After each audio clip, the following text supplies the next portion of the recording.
Hey, what's going on, YouTube? Welcome back again to the KSP Motivation channel, and we are back in for another lesson. My name is Kendi, and I'm currently operating a Amazon business. I'm still building it. I'm still on my journey. The last 12 months, I've sold over $100,000 in products. We're still growing. I'm trying to get to at least 250 for this year. Let's get into this video. So today we will be discussing 10 tools that I use to run my Amazon business. So keep in mind that these tools, some of them are a must and some of them are not necessarily a must. Some of them you could plan on getting later on in your journey as you start making more money. Some of these are free, some of them are not free. So I'll just let you know. The ones that are must-haves, I'll let you know, and the ones that you could wait till later to get them, I'll also let you know. So the first tool that I'm going to bring up, this is my number one. This, by the way, is not a must-have tool, but this tool right here has helped me so much, and I use this one for searching, finding products. I'm talking about tactical arbitrage. You utilize it to scan other websites that are running sales, or it doesn't even have to be running sales. You just utilize it. It goes out there, you plug in the websites. They have a list of websites already that you go through, or you could utilize it to search other sellers' products through their stores, and it'll pull the websites, it'll pull the products that they have from the websites they potentially got them from, and you could make a buying decision based off of what you're seeing. But this tool I've been using it since I've started my Amazon journey. I kind of did it backwards. I thought I needed it in the beginning, but it would be best to probably start without it because it does have a kind of a high price tag.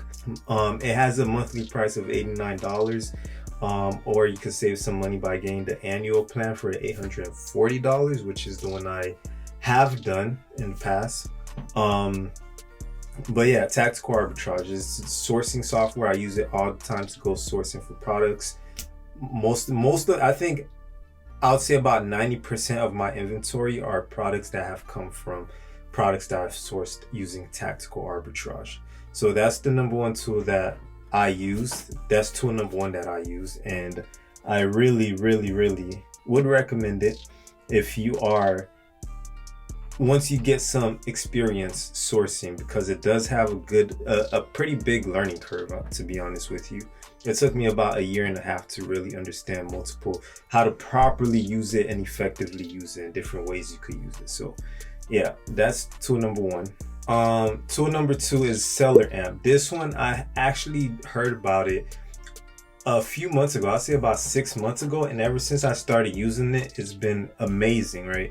So Seller Amp is I'll consider it more of a research tool where you use it to get a little bit deeper into the products, to do more research on the product. It's an extension that runs on your Chrome browser, and how it works is that you could pull up information about a product that you see on a website. For instance, if you're sourcing on, let's say, Macy's, and you see a product that you want to see how much it's selling for on Amazon, and get more detail, you could just run the tool on that web page, and it's going to pull all the information from Amazon of that product, so you can make a good comparison whether or not it's a good pick or it's a good buy based on the discounts that you could apply to obtain it, right? So that's pretty powerful if you ask me, but it's not free. So if you want to get it, it's about $20. It's $19.95 a month, and I think it's almost $200 per year if you want to do the annual plan. But I highly recommend it. It has a lot of valuable information that you could use to help you make a more informed buying decision when searching products. So that's Seller Amp, tool number two. Tool number three is Keepa. This is like the holy grail of all tools for sourcing for any type of Amazon business model. I can't see how you're gonna do Amazon if you don't use Keepa, because Keepa pretty much tells you everything about the price history of the product, so you could know if this is a if this product's price is gonna tank in the future, or if it's coming from a tank and it's coming back up in price, so you can make a good decision, so you don't go ahead and buy something that's, you know, that's not selling. It tells you if it's selling, if it's not selling. And the two previous tools that I just mentioned, Seller Amp and Tactical Arbitrage, actually have their own built-in Keepa graph in them, so you can make that decision, right? So Keepa pretty much is gonna help you with every single buying decision that you need. So the way it is, it's a graph that comes up that pulls up, and it shows the list price, the history of the listed price, the history of the price of the item, and also the offers, how much people have sold it in the past, if more people are hopping onto the listing. So it's kind of like a demand and supply chart that helps you know when you should buy and when you shouldn't, and if it's selling enough to even make that decision, right? So Keepa is very important, and even learning to use it is key. It's key to this business, because every buying decision you make, you will have to use it for, you will have to use Keepa for it. So Keepa, tool number 3, $20 a month, not too expensive. And if you are going to do this business, this is a must-have. You must have Keepa. There's no negotiating on this one. Tool number 4 we have here is Inventory Labs, $70 a month. Inventory Labs is pretty much inventory tracker. It manages your inventory. You go in there and it helps keep track of how much you have of certain inventory, and helps you keep track of profits you are making per product and in one place, right? This one is definitely a must-have. I don't think you can run your Amazon business without Inventory Labs, because without it, you don't know really if you're profitable or if you're not profitable on a certain product. So this really helps you to make better decisions on, you know, which products you're making good money on, and which products you probably might let die or just, you know, stop buying, right? So Inventory Labs, $69 a month and $690 annually. That's tool number 4. Tool number 5 is the Amazon Seller app. The Amazon Seller app, of course, is free. For me personally, I use the Seller app just to look at my sales throughout the day, to be honest, and to see what is being ordered throughout the day. That's really it. I guess it's a must-have, because I mean, technically you could check your sales on the computer throughout the day, but you know, if you're on the go, you could just pull out your phone and you know, check how much sales, speaking of which, have we made today. 300, come on. Yeah, today we made $300 in sales and 6.5 thousand for the month so far, which isn't too bad. But yeah, that's the Seller app. It's free, and you know, it's just Amazon Seller's default app for your phone. So tool number 6 is gift card websites. Gift cards are pretty much a way to maximize your spending power, your buying power. The two main gift card websites I use is Cardbear and Gift Card Wiki.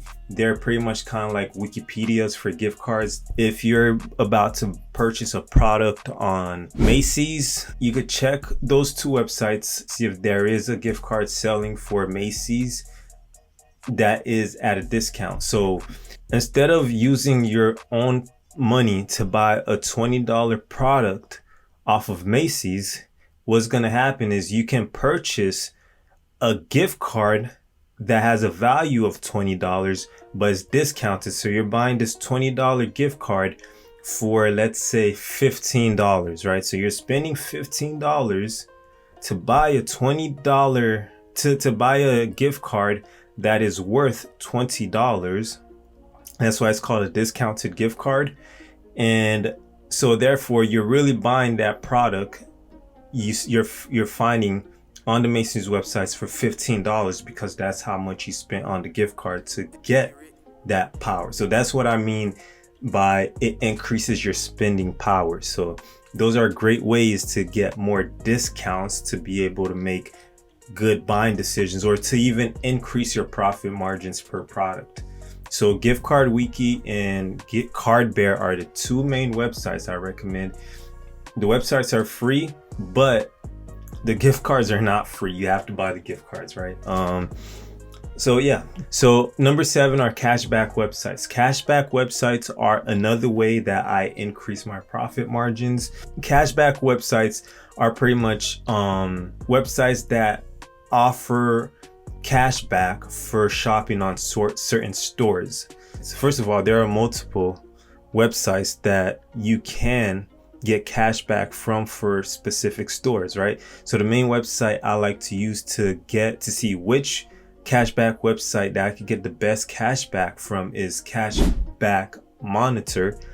And by going there, you could look through the list of stores, select the store that you want to shop on, and then from there on, you can see which cashback website is going to offer the most cashback for the store that you're about to purchase from, right? So Cashback Monitor, I highly recommend using cashback sites because it's an additional way on top of gift cards that you can increase your profit margin to make more money at the end of the day. So why not use them, right?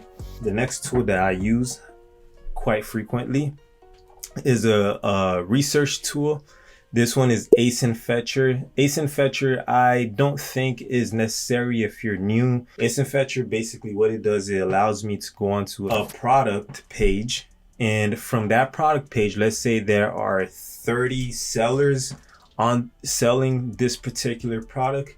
ASIN Fetcher will allow me to go ahead and pull the store ID, the seller IDs for all those sellers that are selling that particular product, and I could utilize that list of sellers to put into Keepa's research tool so that it can scan all these sellers' products for me so that I could generate a list to use for tactical arbitrage to run a search for all those products that all these sellers are selling, so that way I could find more products. This is a more advanced strategy. I'll probably do a video on it in the future, but for now, it's pretty much just a tool that I use to grab seller IDs from listings. So I could do more product research on this. I'm not gonna get too deep on that, but it's a free tool and it's not for beginners. I mean, you probably wouldn't need it if you're a beginner, right? So, very, very helpful for me, to be honest. So that was tool number 8.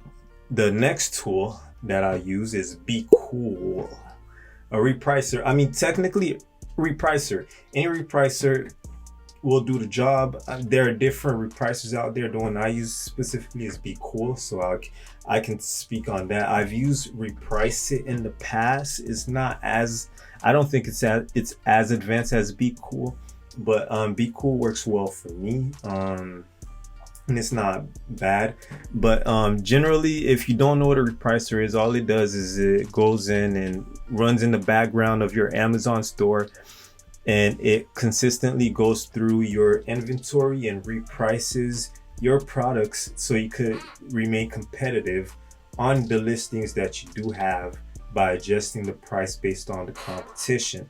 You set the threshold for how low you want to go on the price for this particular item, and you set your rules so that way the repricer operates based on how you want it to operate, and then you just let that run. You might want to check on it once a week or update it once a week just to adjust as the seller's prices are moving up and down.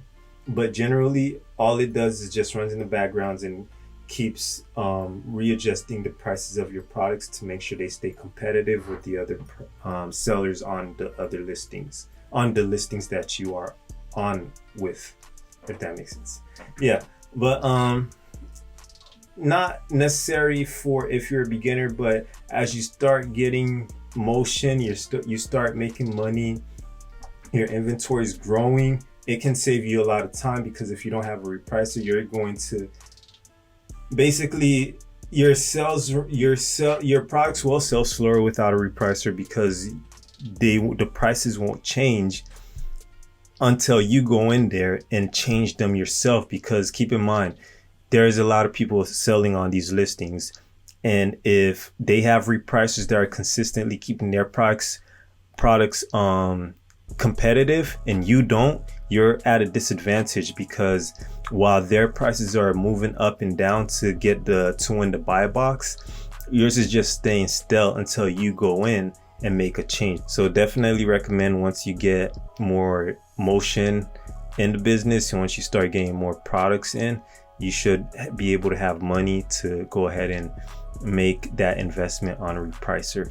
Be Cool starts at $25 a month and goes up all the way to $300 a month based on the plan that you choose. Currently I have the $50 a month plan. I want to move up to the $100 plan soon, but yeah, you can start at 25, test it out, and as your sales grow, you could move on from tier to tier, right? So that's Be Cool. And number 10, last but not least, the 10th tool that I highly recommend that you use and I use is IP Alert. If you don't know what IP complaints are, it's basically intellectual property complaints. A brand can go ahead and file an IP complaint against you if it believes that you're selling products that are counterfeit and maybe ruining its brand. So they could shut you down on that listing. But and therefore you would ultimately lose money, because now you can't sell those products and you have to figure out a different way to resell them, right? So you want to stay away from products that you could get IP complaints for. But so IP Alert gives you a alert, or it lets you know that certain products, when you're doing product research, this product might be subject to IP complaints in the future, and so that way you could know whether to continue or not. Now, it's not 100% accurate. There are times where I'm selling multiple items under a brand, and certain items will get IP complaints, but other items in that brand that I'm selling don't get IP complaints. So it for me, I think it's kind of like a per item thing. But even though with the IP alert, if you see something that has potential to be to have an IP alert, you can just buy it slow. If you really want to test it, you could buy it slow, like maybe just buy 3 units or 4 units and test it. And if nothing happens, if you don't get any complaints on it, then you could go ahead and try to do a bit of a larger order on the next one, and larger. And if you're not getting any complaints for it, then you could just start going larger and larger as it sells out, right? That's what I've done. That is pretty much it for the 10 tools, 10 must-have tools that I use, you should use. All right, guys, thank you so much for watching. Sticking to the end if you made it to the end. If you want more content like this, sub to the channel, give me a thumbs up on this video. And until next time, be easy, be breezy, and peace out.